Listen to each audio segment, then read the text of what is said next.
Welcome back to World Crisis Radio. So we're just wrapping up on Libya, this Rome conference. This is essentially a conference of terrorist supporters, this tremendous contradiction. In Pakistan and Afghanistan, the U.S. says the main goal, the overriding goal, is to attack and kill everybody who's from al-Qaeda. But in Yemen and in Libya, and one suspects in Algeria and Syria and elsewhere, the al-Qaeda people are embraced, of course. They've now become pro-democracy forces. They're going to get money. They're going to get oil income. They're getting diplomatic support. They're getting modern weapons. They're getting advisors. They're being organized into colonial regiments under at least British, French, and Italian officers, and maybe U.S. officers, too. The special forces have been there by now since the 23rd of February, and the whole thing was planned. It's South Mistral, so you get the idea on that. We also have this mythological idea coming from the left liberals that now that Obama has liquidated bin Laden, it's time to have a withdrawal from Afghanistan. Well, something of this sort is certainly possible, but what would it be? It is not to make peace, but it is rather to do what the U.S. has been trying to do for quite a while, which is to essentially end the conflict between the U.S. and the Pashtuns, the Taliban, and play the Pashtuns against Pakistan. That was the hope all along. The whole policy of the West Point speech, December 2009, is export the civil war out of Afghanistan and into Pakistan, and do that by using the Pashtun group and also the Baluchi group against the other two ethnic groups inside Pakistan. And it's worth mentioning, going back to February, Mrs. Clinton over there at the State Department carried out a big shift in the U.S. attitude towards the Taliban. It used to be that the United States was demanding preconditions from the Taliban to sit down and negotiate. The Taliban was required to renounce violence, to break with al-Qaeda, and to embrace the Afghan constitution. All of those were preconditions of even talking to the U.S., but now in February, Mrs. Clinton said, we're dumping all that. We are willing to talk to the Taliban with no preconditions. Dear Mullah Omar, I want to see you soon. So you get the idea. But of course, even this would not be peace, because the CIA plan that we discussed at the time, during 2009, when there was this long debate about what to do with McChrystal getting into the act and so forth, the CIA plan, which was, I believe, the Biden plan, was do it all with Predator drones over Afghanistan in large numbers, and special forces teams. And now that we have the so-called success, this staged theater circus of Abbottabad, we now have increasing calls to say, well, the special forces are what you need. Look, all those 100,000 troops in Afghanistan couldn't do it. All you needed was a real good, Navy SEAL team and all of this. So watch for the U.S. to attempt to indeed make a deal with the Taliban with the idea that the Pashtuns, that larger ethnic group, will then be played against the government in Islamabad. And then the CIA plan would be implemented inside Afghanistan. Since we are looking at the Arab world here, in Yemen, as of today, President Saleh is still hanging tough. He's still holding on. He's defiant. He now says he's not going anywhere. He had been pressurized by the Gulf Cooperation Council. Syria continues to show us the example of how you can defend against destabilizations if the ruling elite is compact and united. The demonstrations today, yet another Friday, right? Big chance for tumult. But no, I think this, as far as I can see, even with the best efforts of Al Jazeera to make this look imposing, it doesn't look very imposing.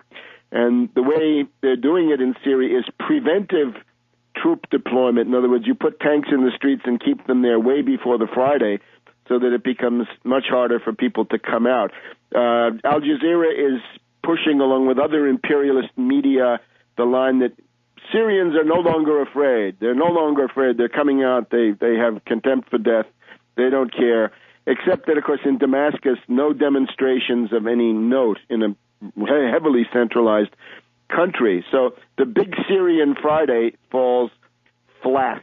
And that would seem to be the Syrian story. The European Union, this bunch of gaggling poultry, have now said that they want this asset freeze against Syria and a visa ban. Well, I'm sure Assad and his generals are quaking in their boots. The interesting thing also is the Al Jazeera analysis is that it's the generals and the secret police guys who are the hawks. They want to crack down. Assad is really a reformer, different than Egypt, where Mubarak wanted to defend the state and then was dragged down by Tantawi and Annan and the rest of these characters. Now, we've also got the deal between Fatah and Hamas, and I suppose that's a good thing as far as it goes, right? Both of these groups are on the defensive. There are ferments being fomented against them as well, and Netanyahu insists on saying that this is a step away from peace. Well, no, it's crazy. You've got to have one interlocutor. The Turks and the Egyptians, notably, pressing Netanyahu to be reasonable. Not likely. And where this goes, this is anybody's guess. In terms of other places to be aware of, right? Russia remains in the grip of this rivalry between Medvedev and Putin, which means that the ability of Russia to act in the world is somewhat in question. In China, we have the succession to the new president, Xi, X-I. Hard to tell from here what's going on with that. And now, disturbingly, in Iran, a faction fight between Ahmadinejad and Khamenei, with Khamenei today ordering the arrest of a number of allies of Ahmadinejad, accusing them of sorcery and having traffic with spirits, with the so-called jinns of pre-Muslim pagan times in these countries. We have to assume that splits, wherever these splits occur, these are fomented by our dear friends in London and in Washington, and these things happening at the present time make them very, very suspect.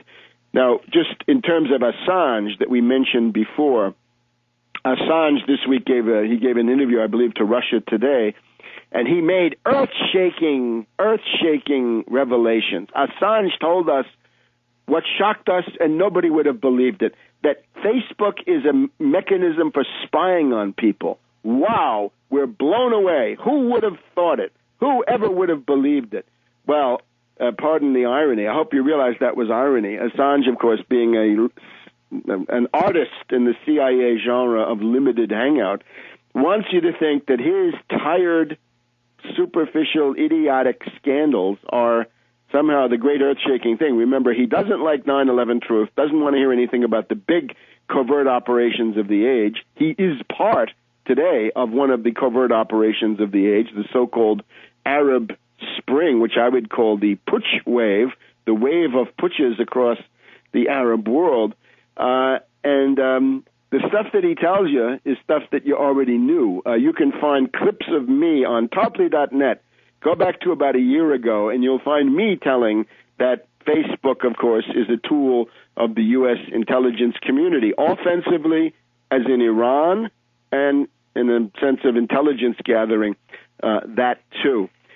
So this is now the situation. Now, in the background, as in the case of 1914, we have an economic crisis going on.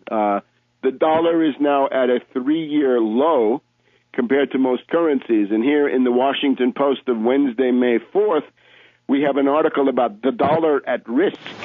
The currency's slow decline could become a precipitous fall. One of the biggest dangers now is that the dollar could decline in ways that are abrupt and disruptive. So it's a warning that the collapse of the dollar could occur now just about any time. Bear that in mind. This is what's propelling the U.S. British elites into fight-forward adventurism, and we'll be back in a minute.